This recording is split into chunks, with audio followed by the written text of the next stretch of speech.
Fala meu povo, estamos começando mais um vídeo. Dessa vez nós vamos falar sobre nazismo. Na verdade nós vamos falar sobre as visões do nazismo sobre o mundo, sobre as pessoas, sobre o que estava em volta deles. Primeira coisa que a gente precisa dizer é que o nazismo não é uma coisa original, né? Ele surgiu a partir de diversos movimentos que surgiram desde pelo menos a unificação da Alemanha em 1871, lá pelo Bismarck, pela unificação da Alemanha e pela formação pela primeira vez na história de um país unificado chamado Alemanha. Já nesse momento existiam vários grupos antimodernistas, grupos conservadores. Antes do nazismo já existia o pan-germanismo, né? A ideia de que deveria se formar uma grande Alemanha, uma grande nação germânica. A suástica, o símbolo que viria a ser o símbolo nazista, já era usado desde pelo menos o começo do século XX para simbolizar a superioridade das raças, ou da raça, né? No caso da raça ariana, a raça supostamente verdadeira dos alemães. E nesse contexto já existia um forte antissemitismo, né? O ódio contra o judeu. Isso não era uma novidade, não foi uma novidade dos nazistas. Já existiam grupos militares e paramilitares truculentos que se enfrentavam, que brigavam entre eles, que defendiam a violência como uma forma de resolver seus problemas, que defendiam a guerra, que tinham a guerra como uma única forma de se chegar aos fins que eles esperavam. A guerra como uma coisa inseparável e necessária da política. Isso era uma coisa que estava dentro de vários movimentos naquele momento. Grupos esses que foram crescendo, né, principalmente no começo do século XX, que vão ganhar importância ainda maior a partir da Primeira Guerra Mundial, com o sentimento de vergonha, de ter sido humilhado pela França, pelo Tratado de Versalhes, o Tratado de Paz, as condições impostas à Alemanha depois da Primeira Guerra Mundial. E aí nesse cenário eles encontram alguns bodes expiatórios, alguns culpados, né, que eles consideravam culpados pela situação da Alemanha, pela forma como a Alemanha foi tratada depois da derrota na Primeira Guerra Mundial. Eles culpavam basicamente os burgueses, eles culpavam os social-democratas e evidentemente eles culpavam os judeus. E se já existiam diversas pessoas descontentes pelo resultado da Primeira Guerra Mundial, a coisa vai ficar ainda mais intensa a partir da década de 20, porque a Alemanha passa a enfrentar uma crise forte, aliás muito forte, que tem como um dos resultados mais significativos a hiperinflação. Para quem não sabe, hiperinflação é quando os preços sobem demais, muito mesmo. Em poucos momentos da história do capitalismo, os preços subiram tanto quanto subiram na Alemanha na década de 20. O dinheiro não tinha quase valor nenhum, na verdade perdeu o valor comparado com outras moedas, como o dólar, por exemplo, naquele momento. A economia do país estava em frangalhos e o pessoal continuava procurando culpados e continuava culpando o pessoal que tinha participado da Primeira Guerra, que tinha aceitado a derrota da Alemanha, que tinha assinado o armistício, o Tratado de Paz e tudo mais. E se em algum momento a Alemanha começou a se recuperar ali no final da década de 20, logo em seguida viria a crise de 1929, e aí a gente teria mais uma vez uma série de elementos de forte crise no país que levariam a um aumento do número de pessoas descontentes, pessoas da extrema direita, pessoas que apoiariam movimentos nacionalistas, pessoas que apoiariam movimentos racistas, inclusive, nesse processo todo. O certo é que com a crise de 1929 a busca por culpados aumentou. A busca por soluções mais radicais, soluções que não estavam dentro do contexto da República de Weimar, né, que eles estavam vivendo desde o fim da Primeira Guerra Mundial, eles estavam procurando uma solução mais radical. Eles estavam indo na onda do radicalismo, do nacionalismo extremo, do pan-germanismo, da defesa dos interesses nacionais. E é justamente nesse contexto que surge o Partido Nacional Socialista Alemão, que é o nazismo, que foi criado em 1919 e que cresceu nesse contexto, né, da crise dos anos 20 e principalmente na crise de 29. Um partido que juntava os ultradireitistas, ultranacionalistas, ultra-pan-germanistas, qualquer coisa ultra, né, gente extremista que se juntava em torno do partido. O nazismo era socialista só no nome, né, uma coisa que eles criaram para enganar uma boa parte da massa, porque eles queriam conquistar os trabalhadores de maneira geral. Ele era, na verdade, antidemocrático, antiliberal e, acima de tudo, ele era anticomunista.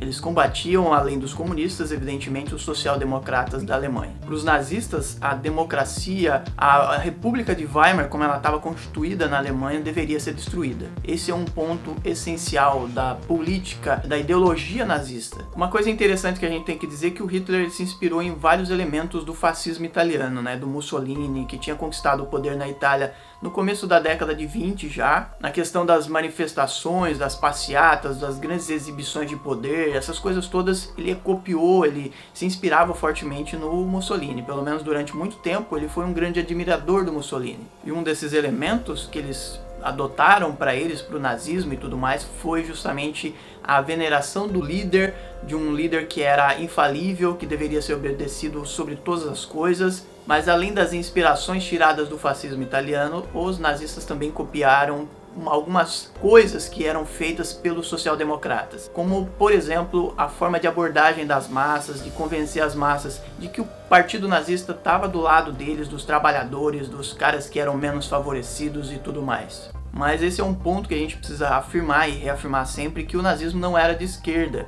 Na verdade, ele era um partido de ultradireita. Ele ficava localizado no ponto mais extremo da direita política. Essa é uma coisa que a gente precisa pensar e ter sempre em mente. Então, para começar a ficar claro sobre o nazismo, ele era um partido, uma ideologia, um movimento que pensava as pessoas de forma ordeira, que obedecessem a um regime autoritário, que tinha uma figura central, que era o líder, o Führer, que no caso seria o Hitler, que era infalível, que deveria ser obedecido sobre todas as coisas. O próprio Hitler resumia o que eles pensavam, o que eles pretendiam, né? Então, diferente dos marxistas, eles pensavam o mundo como uma coisa onde existia a luta de raças, e não a luta de classes como entendiam os marxistas. O que moveria o mundo, o que dominaria o mundo, seria a luta de raças, especialmente a raça germânica contra o resto das raças, que eram consideradas inferiores, né? Basicamente os negros, os africanos de maneira geral, mas também os judeus que estavam dentro do país e não eram considerados alemães puros, ou não eram considerados alemães, eles eram tidos como estrangeiros, considerados pelos nazistas como estrangeiros. E aí judeu no sentido da religião, no sentido da política, no sentido da cultura. Mesmo que ele tivesse se convertido ao catolicismo, ele continuava sendo judeu pela formação, pela cultura, pelo que ele era, pela tradição, ou pela questão hereditária, né? Ou simplesmente ele era considerado judeu para ser excluído do resto da sociedade. Elementos indesejáveis que eram considerados judeus. O que os alemães nazistas pensavam é que a Alemanha estava destinada a ser grande, destinada a formar uma grande Alemanha, e que para isso deveria conquistar um espaço necessário para se desenvolver, para se expandir, para dominar o mundo. Haveria nesse caso essencialmente um espaço vital, considerado um espaço onde tinha gente que falava alemão ou que tinha cultura alemã, e que dentro desse espaço eles formariam a Pan-Germânia, um espaço que ficava dentro da Europa que precisava ser conquistado pelos nazistas. Derrotar a Rússia e o bolchevismo judeu, como eles chamavam, era uma coisa essencial. Assim como derrotar a França também era essencial para revidar o que tinha acontecido depois da Primeira Guerra Mundial, né? Porque eles entendiam que a França tinha humilhado a Alemanha, que a França tinha imposto uma série de cláusulas no Tratado de Versalhes que eram humilhantes, que eram ultrajantes, e por isso deveria ser derrotada e ser humilhada também. Então, um dos grandes objetivos do Hitler, dos nazistas, era justamente quando eles tomassem o poder, fazer guerra à França e dominar a França e impor à França uma vergonha que ela tinha imposto aos alemães no final da Primeira Guerra Mundial. E aí vocês podem notar o seguinte: a guerra era percebida como uma coisa muito justa, muito boa, uma coisa necessária para se atingir os objetivos. A guerra era o caminho incontornável para se conquistar os espaços, para se anexar territórios, para se dominar o mundo naquele momento. E como eu disse, os judeus eram os inimigos da raça ariana, da raça pura, da raça verdadeiramente alemã. E ao mesmo tempo os judeus eram os causadores de todos os males da Alemanha, por isso eles precisavam ser subjugados. É como o próprio Hitler disse, né? A nacionalização das nossas massas só teria êxito quando, a parte de toda a luta positiva pela alma de nosso povo, seus envenenadores internacionais forem exterminados. Esse é um trecho da autobiografia que o Hitler escreveu na prisão, né? Da Minha Luta.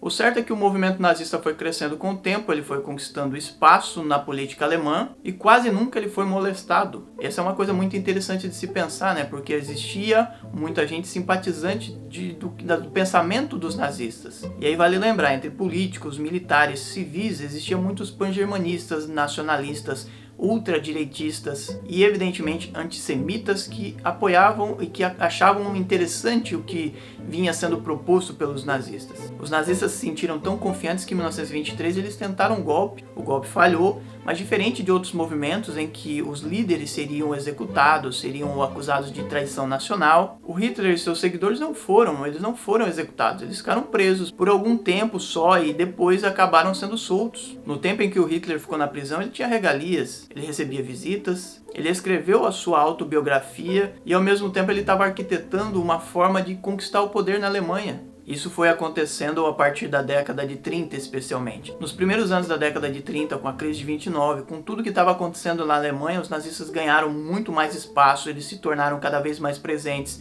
eles foram ganhando eleições, eles foram angariando cada vez mais poder e dominando gente, isolando os adversários e principalmente a partir da eleição do Hitler como chanceler da Alemanha em 1933. Quando isso aconteceu, foi uma questão de tempo para eles desrespeitarem as cláusulas do Tratado de Versalhes, para eles começarem a anexar territórios de forma muito mais séria e também, consequentemente, provocarem uma guerra a partir de 1939 que arrastaria o mundo inteiro. Ao chegarem ao poder, foi uma questão de tempo para os nazistas colocarem em prática também a questão do isolamento dos judeus e, com o tempo, especialmente, a eliminação dos judeus da sociedade alemã, numa coisa que ficaria conhecida como Holocausto. A eliminação de pelo menos 6 milhões de judeus, negros, deficientes, ou seja, de gente que era indesejada na sociedade alemã.